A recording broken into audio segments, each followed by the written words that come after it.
ఇప్పుడు as a child artist గా success, as a actress గా సక్సెస్, యాజ్ ఎ ఎంటర్ప్రీనియర్ గా సక్సెస్ అనే చెప్పుకోవచ్చు. యాజ్ ఎ ప్రొడ్యూసర్ గా ఎందుకు మీరు స్టెప్ వేయాలనుకున్నారు? సక్సెస్ అవ్వలేకపోయారు, ఉన్న ప్రాపర్టీస్ తాలిబొట్టుతో సహా అమ్ముకున్నారు. ఎందుకు ఆ టైం అంత వరస్ట్ టైం వచ్చేసింది అప్పుడు? I think decisions which we make and people around you play vital role. ఎందుకంటే ఇప్పుడు ప్రొడక్షన్ అనేది అంత ఈజీ కాదు. It is not a one man job. అన్ని చేతులు కలవాలి. అలా కలవనప్పుడు ఆటోమేటిక్ గా ఒక టర్మాయిల్ ఉంటుంది కదా, ఒక ఒక ఫ్లో మిస్ అవుతుంది.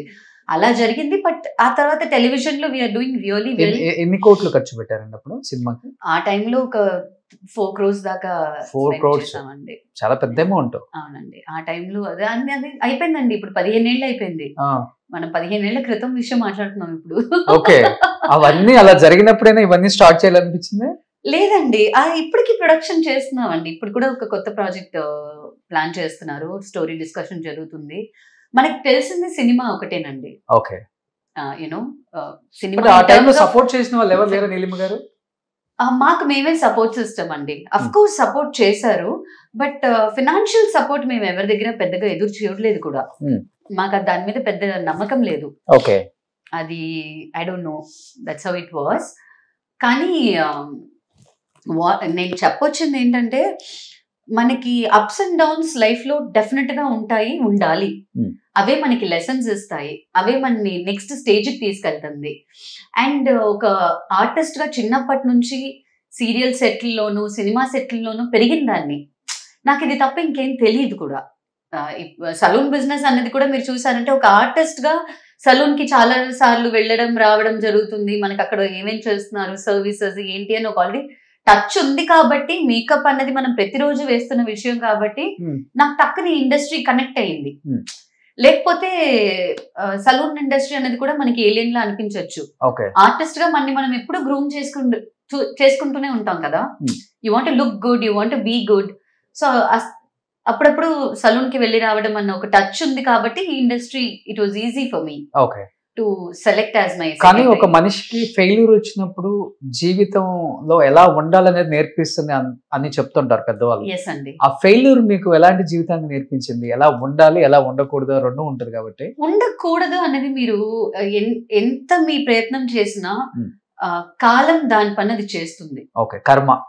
You can call it karma, you can call it time, you can call it destiny, you can call it pre-written. దానికి పేర్లు ఏం పెట్టుకున్నా ఒక విషయం జరగాలంటే అది జరుగుతుంది. దానికైనా ప్రికాషన్స్ తీసుకోవడం, దాన్ని ఎలా ఫేస్ చేస్తున్నారు అన్న దాంట్లోనే లైఫ్ ఉంది. ఇప్పుడు ఒక సిచ్యువేషన్ జరిగింది, దాన్ని నేను ఎలా యాక్సెప్ట్ చేస్తున్నాను, దానికి నేను ఎలా రియాక్ట్ అయ్యాను, నా రియాక్షన్ ఉంది కదండి, అదే మీ లెసన్. మీరు ఎలా రియాక్ట్ అవుతున్నారు ఒక విషయానికి అన్న దాన్ని బట్టి, ఆ రియాక్షన్ యొక్క యాక్షన్ ని బట్టి మీకు your next day will be there. So ఎక్కడ పోగొట్టుకున్నామో అక్కడే వెతుక్కోవాలి అనే దానిలాగా ఏదైతే ఇల్లు అమ్మారో అదే ఇల్లు కొనాలన్న కసి నీలిమ గారికి లేదండి. మేము అద్దెంట్లో ఉండేవాళ్ళం 2014 లో. సో అద్దెకి దిగిన ఇల్లునే కొన్నాం. 2014 దాకా కూడా ఇల్లు కొనలేదు మీరు? లేదండి, అప్పటిదాకా కూడా కొనలేదు. పీక్ లో ఉన్నారు. I had lot of financial responsibilities అండి. మా ఆయన వాళ్ళ అన్నయ్య కొడుకు, అన్నయ్య కూతురు, నా తమ్ముడు, వీళ్ళందరినీ మేమే పెంచాం. మా మాయ పిల్లలు ఊర్లో. We had lot of responsibilities. So it wasn't that easy for us. And television ఇండస్ట్రీలో ఉన్నప్పుడు మీరు కోట్ల మీద సంపాదించడం అనేది చాలా కష్టం కూడా. అది అంత ఈజీ కాదు. It is a very very tough thing అన్నమాట. టైం పడుతుంది, ప్రతిదానికి టైం పడుతుంది. అండ్ ఎక్కడైనా ఒక చిన్న మిస్టేక్ జరిగినా కూడా, ఎంత కాషియస్ గా ఉన్నా కూడా, ఎంతో ఒక చిన్న మిస్టేక్ జరిగినా కూడా మీరు మళ్ళీ ఇంకా టైం పడుతుంది దాని నుంచి లేచి బయటకు రావడానికి. అవును. అదే ఇంకొకటి, తమిళ ఇండస్ట్రీలో కంపేర్ టు తెలుగు కన్నా చాలా రెమ్యునరేషన్స్ కూడా తక్కువ. డిమాండ్ చేయలేం, ఫ్లెక్సిబుల్ గా వెళ్ళిపోవాలి, లేకపోతే ఆ క్యారెక్టర్ ఇంకొకళ్ళు వస్తారు అని చెప్తారు. చాలా తెలుసు రోషన్ గారికి తమిళ ఇండస్ట్రీ గురించి. Very nice. సో తెలుగులో ఇక్కడ సెటిల్ అయిపోయిన తర్వాత తమిళ ఇండస్ట్రీ గురించి మనం తెలుసుకోవాలి కదా అసలు. కరెక్టే కదా, వాస్తవం. బట్ అమ్మ, ఆవకాయ, కారం ఇవన్నీ మర్చిపోయారా, లేకపోతే ఇక్కడ వంటలతో? మా అమ్మ ఇక్కడే కదా ఉంది. ఇవాళ మధ్యాహ్నం కూడా గుత్తొంకాయ కూరే చేసిందమ్మ. ఓకే, అవన్నీ మారవండి. మీ వారికి తెలుగు వంటలు అలవాటు చేశారా? చేసామండి, చక్కగా తింటారు ఆయన. He loves. ఎలా అండి ఇప్పుడు మీరు చూస్తేనేమో గలగలగలగల మాట్లాడేస్తున్నారు, మీ వారు సైలెంటా కదా? నిజం చెప్పండి. చాలా సైలెంట్ అండి, ఆయన నోట్లోంచి ముత్యం రాలంటే.